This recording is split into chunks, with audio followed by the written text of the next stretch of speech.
Jumanji: The Next Level is a new movie directed by Jack Kasdan, and this movie stars Dwayne "The Rock" Johnson, Kevin Hart, Karen Gillan, Jack Black, Danny DeVito, and Danny Glover has an astonishing cast in this movie. And this movie is a direct sequel to Welcome to the Jungle, the first Jumanji movie that came out in 2017. And this movie takes place a few years after the first movie, and it revolves around our character Spencer, who is pretty much down on his luck. A few years later, he is now working, trying to make ends meet. He goes to school, and right after, he goes to work, but he feels a little bit of insecurity and down on himself, so he decides to fix the game of Jumanji, and he accidentally transports himself into that game. Meanwhile, Spencer's friends, Bethany, Fringe, and Martha, are trying to look for Spencer because he has gone missing, and then they realize that he has transported himself back in the game. So they accidentally transport themselves back in the game, but there's a different alternative to it.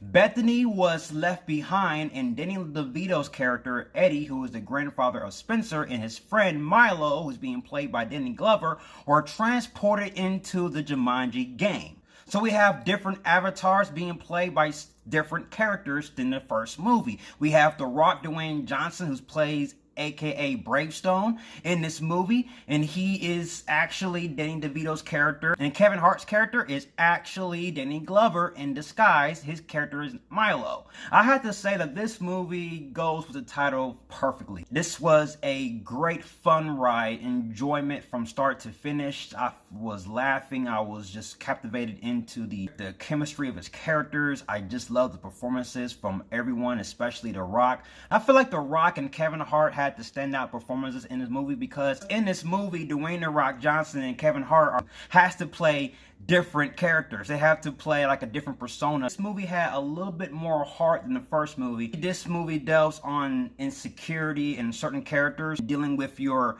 personal insecurities head on. And it still gave you some fun emotional sequences, but it also gave you some very important messages, that every person deals with in real life. And I like that. So the best things about Jumanji, the first level, is its characters primarily. The fact that the matter is that they didn't really have to go too big. They pretty much stayed within their lane, but still give us a little bit of more details revolving around this world building. There wasn't a moment where I felt bored. There wasn't a moment where I was looking back and I was like, oh man, this movie was predictable revolving around its plot points if you've seen the first movie. But if you're a fan of the first movie, I think you're going to enjoy this movie much more. Now, as for the technical flaws of this movie, I wouldn't say these are necessarily flaws. These are just pretty much like technical issues. This movie is it's pretty much the same movie as the first movie. The only thing they did differently was some situational moments where characters have to play different characters. And pretty much the film takes place takes place in the first movie, but it doesn't follow the screenplay of the first movie like by beats, and they added new elements to its world building at that. So therefore you won't really get the same movie. You would get a different movie. In the first movie, there was this precious gem, and they gotta fight this bad guy who had this bug coming out of his ears. Spoiler alert if you haven't seen the first movie. But in this movie, it has a different villain, and they had to get this MacGuffin, this special gem that these characters need to acquire before this major villain does. Looking back at the whole entire movie, the movie's plot and its narrative doesn't really have a point to it all. And then the main villain in this movie, I felt like he was really pointless in this movie. There isn't really a point to his character. Now, there's one thing I have to admit. The reasoning for them to go back to Jumanji, I accept it. It's not a big deal because it's a movie that is revolving, that is technically a video game type of movie.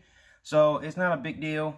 It's fine. I felt like this movie was a little bit of an improvement, revolving around the script. I thought the jokes worked perfectly. I thought the performances from Dwayne "The Rock" Johnson and Kevin Hart stood out the most because they had to play different characters. And structurally, this movie is similar to the first film. So yes, The Next Level, I'm going to give it a Christian Bale Batman. This is a fun movie. You have a good time. Go check it out in theaters and take a family. Definitely take your family. Take a date. Enjoy it. So guys, that's my review of Jumanji, The Next Level. Have you seen that movie? What are your thoughts? Comment below and let's talk about it. And I'll see you guys in the next review. And if you like everything you see and you agree, subscribe to my channel. Join me in the Batman family. I'll have more Batman-tastic reviews in a way. You have been warned. Till then.